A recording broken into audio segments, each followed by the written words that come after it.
Welcome to What the F***, the only show where the host goes commando. Let's get a preview of tonight's show from Timothy Walton, our legal department. Timothy, what do we have in store for tonight's show?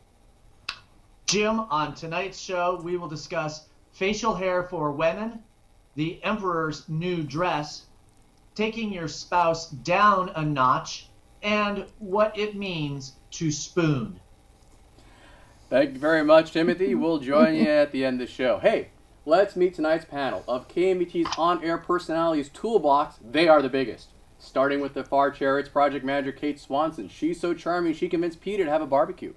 Sitting next to me is attorney at law Mel Patterson. If penetrating legal insight was a Hail Mary, nuns would do him in church.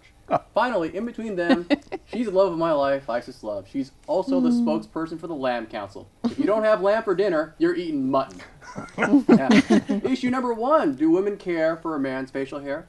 According to a new study in the Journal of Biology Letters, which has the greatest crossword puzzles, by the way, women and men find facial hair most attractive when it is rare. When shown men's faces, men and women consistently rated faces with beards or stubble as more attractive than clean-shaven faces. But beards were most alluring when facial hair was rare, whereas clean-shaven faces gained in popularity when hairy faces were the norm. According to researchers, humans tend to view an individual's attractiveness based not only on his or her appearance, but also on the appearance of others. But you know who doesn't care? This guy.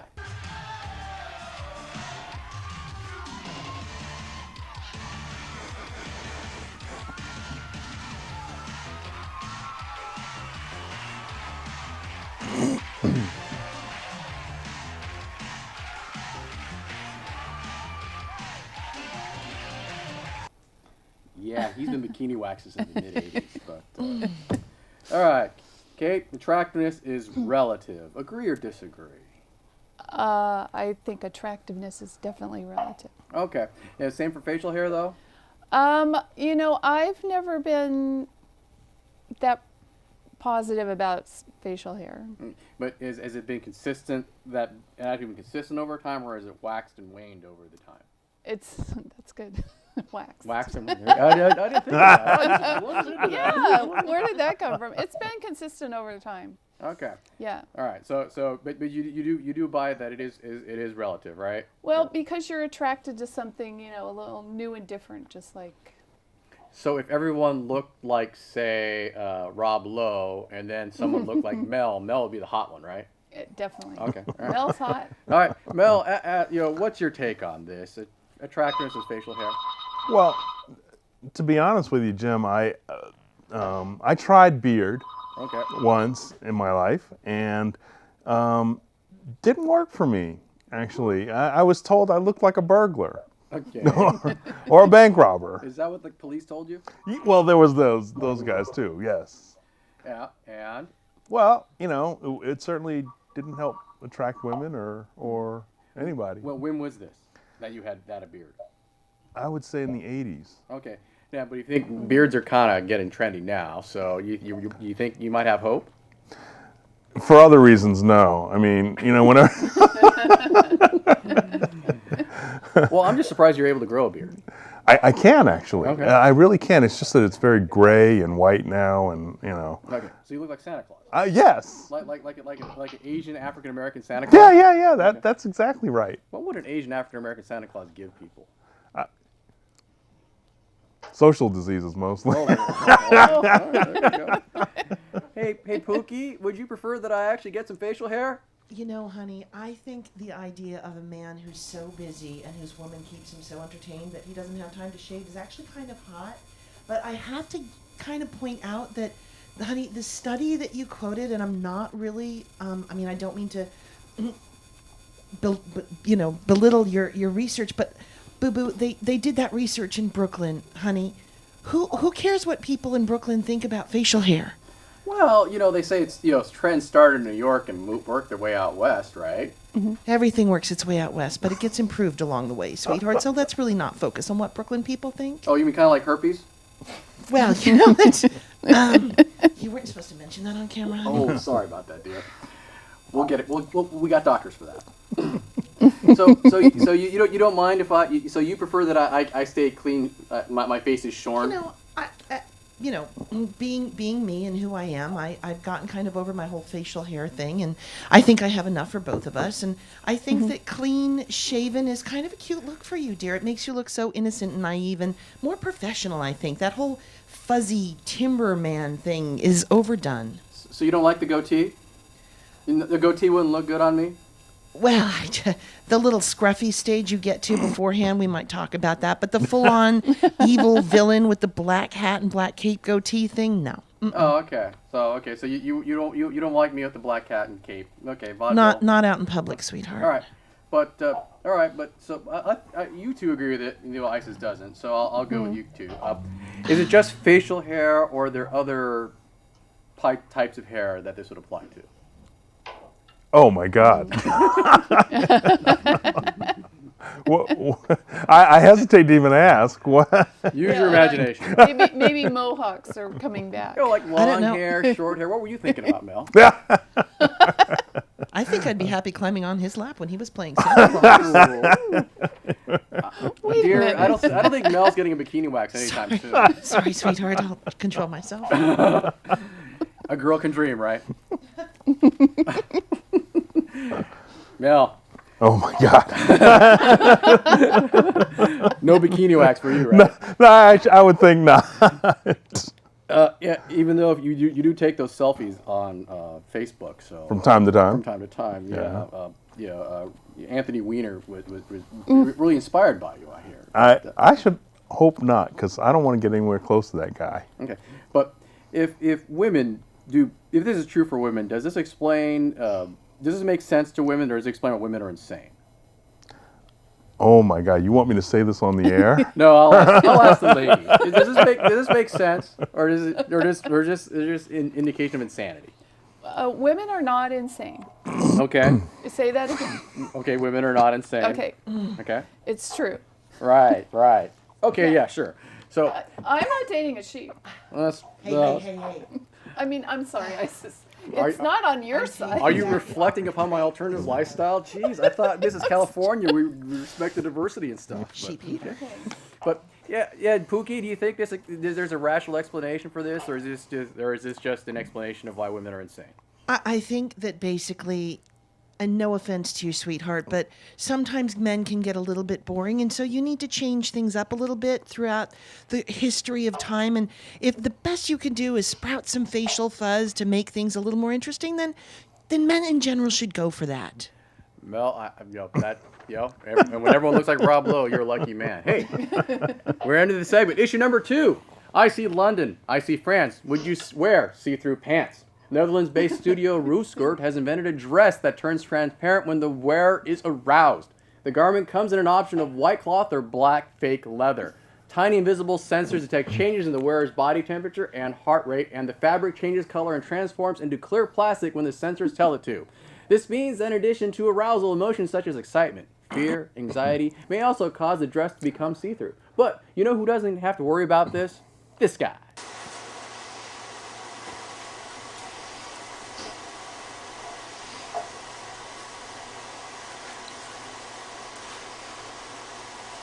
Nothing.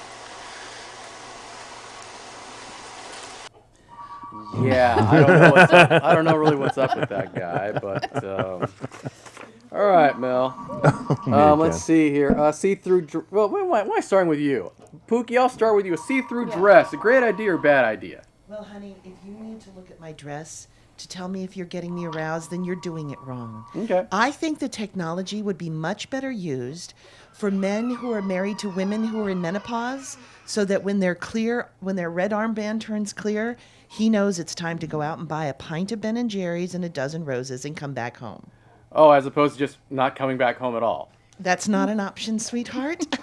We've already It is for talked me. about I have your car keys.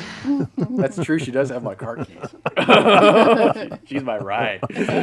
Oh my God! But is this something? So it's great technology, truly. So Actually, you see this something as more of a novelty, right? Well, really. I mean, honestly, if you have to look at someone's dress to tell if they're getting turned on, then you're clearly clueless and really should just go back to high school and make out in a gym until you figure it out. It's for other people to see if you're being turned on, right? To the third parties in the party. actually I didn't realize that you had that side to you. But again, at that point, if you're doing it properly, there wouldn't be a dress there anyway, honey. Well, not for long. Not for long. But anyways, Kate, see-through dress. Good idea or bad idea? I think it's a pretty silly idea. Okay. I would not wear one. I didn't even want to watch the video about how it changed. Right. I was a little afraid to. But when you were younger and wilder, would this have appealed to you? Yesterday. Oh, maybe yesterday would have been good. Okay. Yeah. Yeah. Good point. All right. Good point. All right, Mel. I don't wear dresses. But if they had this in a pants version for men, would you be there? No. I mean, look, I did. For most men, if they're aroused, you could probably tell. Yeah, But there already is a version. It exists I already. already have that problem from time to time, but not with see-through clothes. Wait, you already have that problem. What problem are you talking about? Well, when people can tell that I'm aroused. Oh, okay. As opposed to people not telling you're aroused. I mean, the thing is that you're at a baseball game or a football game or something. You don't want. You get aroused at baseball games. With football games? No, but it also works when you. Oh my God! I want to know what he's watching. Isn't that what the cheerleaders are there for? You're supposed to be Except watching at the game. halftime, okay? Then Then there's at a bunch of men halftime, instead. That's when you're in the line in the bathroom. That's what halftime is for. No, as man to man, we got to have that heart-to-heart conversation here, But as long as we're sitting down. that's right. I would hope, I would think that's not a problem for you, Mel. But okay, respect. It may be a problem for you. You I sound like you need the reverse Viagra or something like that. The reverse Viagra, okay, or the Viagra. Hey, I'll throw this out to the panel. You think this might work for a diaper? Yeah. Right? It just turns not when you're aroused, but let's say when you soiled it. And it just turns transparent. It's like, poop. You don't need to. I mean, when a baby has done that, Okay. This is one of those questions you would only a non-parent would not know. So I mean, when a baby has gone, you absolutely know. The sure. olfactory nerves kick That's in. right. Yeah. Thank you, Yeah, Isis. there's Yes. usually a non-visual cue. That's your right. olfactory nerves are more sensitive than the average human. So Yes, you have sweetheart. All right, looks like we are done with the segment. On to our first break. We are back from our second break. Hey, issue number 3. Is your relationship smothered if you are held as perfect by your significant other? New research finds that when people feel that their romantic partners put them on a pedestal, their relationship satisfaction suffers. A study from Colgate University, which is, I believe, where toothpaste was invented, finds that people who see themselves as over-idealized by their partners experiences a threat to their sense of self. They feel that their partner doesn't really know them and that he or she has expectations they can't or don't want to meet. Speaking of which.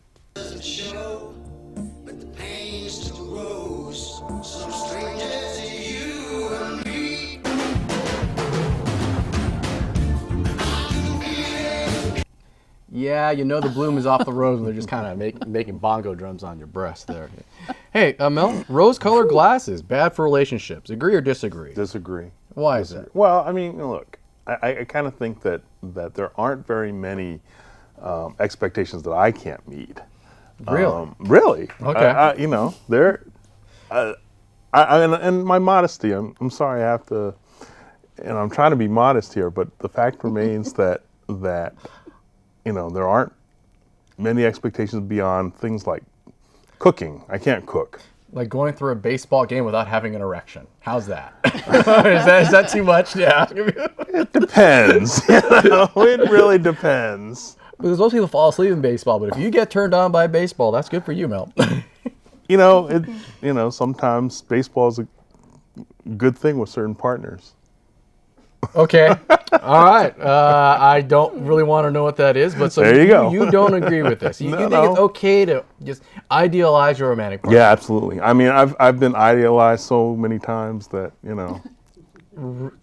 If I talk to your wife, would she corroborate this assertion? Well, what am I going to say? It would be hearsay, not admissible. Well, no. If I talked to your wife, would she corroborate that she holds you up as perfect? You would have to tell her, Mel says, and that would be hearsay. No, I'll just ask, do you hold Mel as perfect? I don't think he wants to answer. Really. That's probably good. That's true.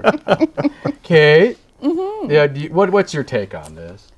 I think if you want to have a long-term relationship, you have to be honest about who you are and who the other person is, and okay.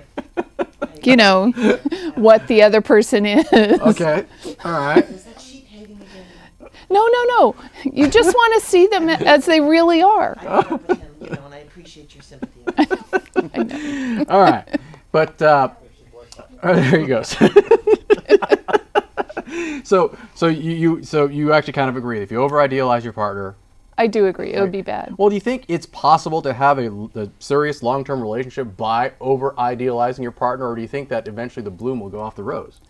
I think the bloom will go off the rose. I mean, you see you'll realize, you know, he leaves piles all over your entire house and doesn't pick up his glasses, and right. You know, you'll notice each other's bad habits. And then so the theory is if you over-idealize initially, then when reality hits, you're disappointed, correct? Yeah, you'll be more disappointed. As opposed to, you know, when you told me about your husband in the green room, you're like, yes, he is an alcoholic drunk, but I love him anyway, right? That's right. He's mine. Oh, you're alcoholic drunk. But he can really make a good Manhattan. Okay. Well, You know. alcoholics are good that way. Yep. Hey, Pookie, I know being the beautiful, perfect goddess that you are, I know you don't over-idealize me, but, and since you're never wrong, how would you advise others to avoid this dilemma? Well, you know, I think that being honest and transparent, even if you really are pretty much a goddess, because otherwise what happens is further down in the relationship, one little hangover, all of a sudden your partner falls apart and cries for 11 hours about how you might have had some little slip in a baseball game locker room with some bearded, white-haired man who's really, really sexy and got a little bit overexcited about the baseball game. And then all of a sudden the whole relation falls apart. If you're not expecting to be put on a pedestal and you can be yourself for all the lammy lusciousness that you are, then it's much better. Don't you think, Pookie? Yeah, but you know what? I had to put you on a pedestal because it was going to fit you in a chair, right? Sweetheart, you're going to get some bigger furniture that's shed-proof, dear. Remember we talked about that. Yeah, but you know, those things cost money. Those things cost money, and the price of wool is really low. Not that I would want you. We're not doing that shaving thing that you keep on fetishizing about, honey. Well, you know, it's not. It's really not stripping in that industry. Sweetheart, we talk about the ring, and then we talk about the shaving. Ah, okay. Hey, I'll leave it at that. Hey, issue number 4. Is it forever if you sleep close together? A new paper at the Edinburgh International Science Festival, which is famous for its haggis, finds that the position in which we sleep is highly revealing about the strength of our relationships. The key is the distance between couples. Partners who sleep less than an inch apart are far more likely to be happy than those who sleep more than 30 inches apart. Couples who spend the night making physical contact are happier than those who do not touch. I believe we have some of the research footage here.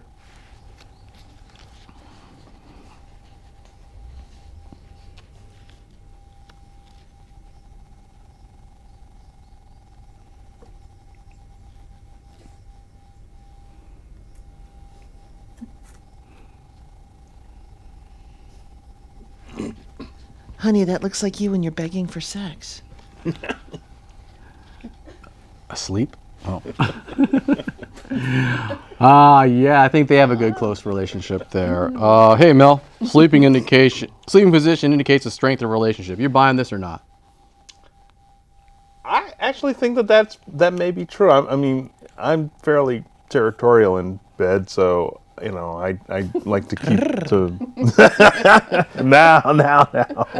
By bed, you mean the couch, right? Downstairs. That's right. Well, you know what, you know, define it any way you like, but you know. Because when in the green room you said 30 inches, you're like, well, that's just morning wood. So I'm thinking you're being a little optimistic there, right? No. You know, that's why I have a king size bed. Oh, okay. I can put 30 inches between me and my partner and still. Okay, and still sleep downstairs in the couch. Hey, Kate, what's your take on this? I don't think how you sleep indicates how your relationship is. Okay, so you sleep in separate beds with your husband. Okay, right. Right, okay. Well, early in our relationship, I'm a cuddler, and I cuddled with him in the middle of the night, and he hit me. You mean inadvertently, not consciously, He was right? asleep, and his reaction is, someone's touching me. Ah! Oh, he has night terrors? I don't know what he was dreaming of, but it wasn't me. Oh. How do Now you know? she has night terrors. He would never hit me. Oh, okay. Well. He wouldn't be afraid of me touching him. Okay. Okay. All right. Really? I'll take your word for it. So what are the 1950s sitcoms that show couples sleeping in separate beds? What does that tell us about the strength? Does that prove or disprove the theory?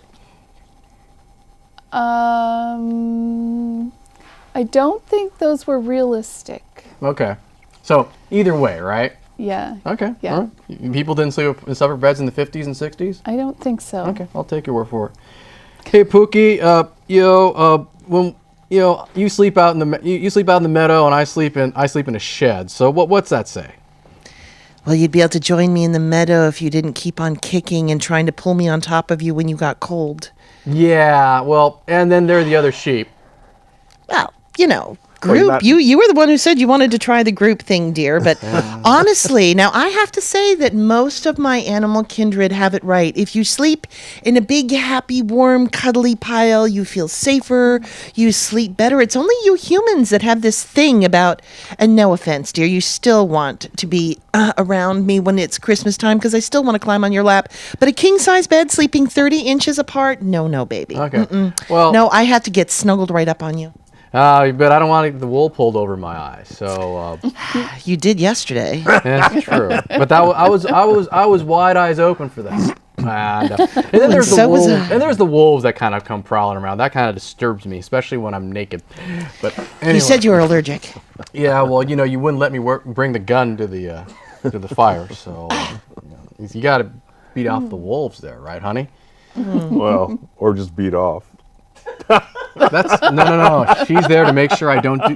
Pookie's here to make sure I don't do that, right, Pookie? I'm trying to keep you as busy as you have to be, baby. Whatever it Hands-free. is you need. Hands free sometimes.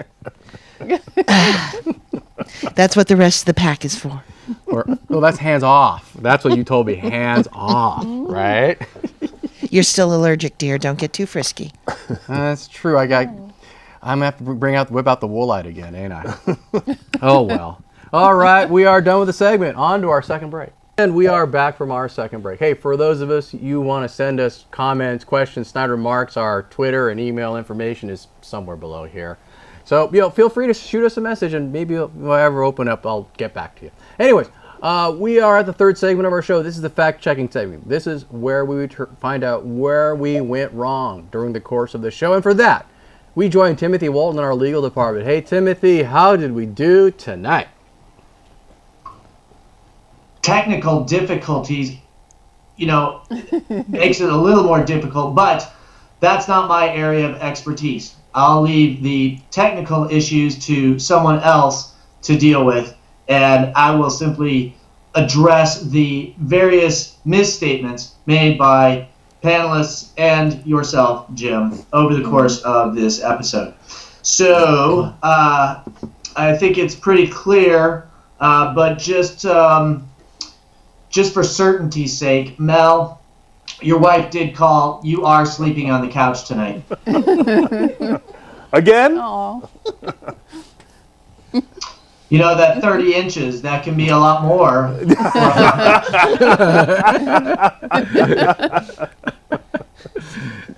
He wishes it was. Kate, you suggested that the 1950s separate bed thing was not a real thing even in the 50s. But I do have it on good authority that actually a number of older couples in the 50s did have separate twin beds. My grandfather told me that every night when he went to bed, he would take off his clothes and throw his hat onto his wife's bed. And sometimes she would throw it back, and other times she would bring it back.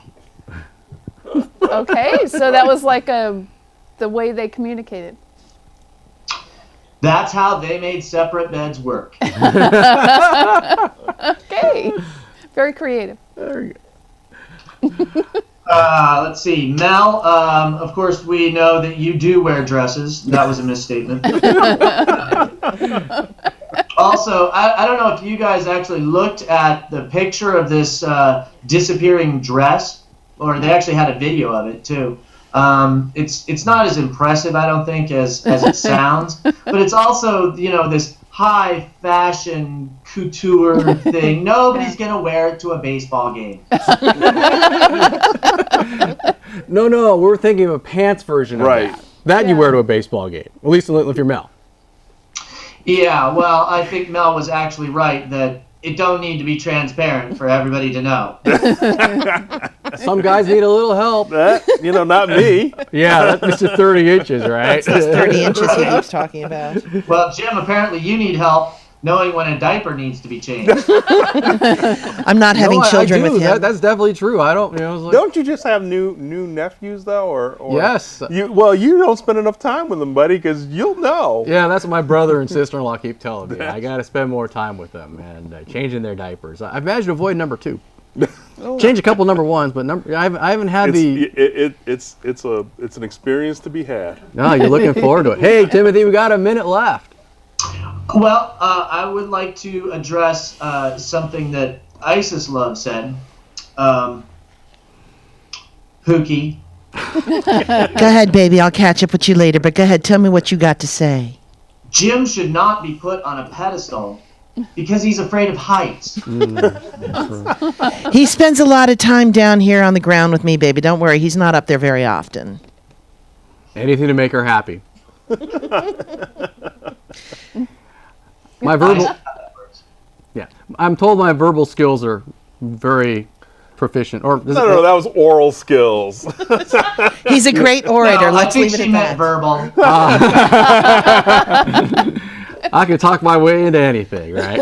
All right, Timothy, we are out of time. Thank you very much. Thank you very much for the crew and for the panels being on the show. Later.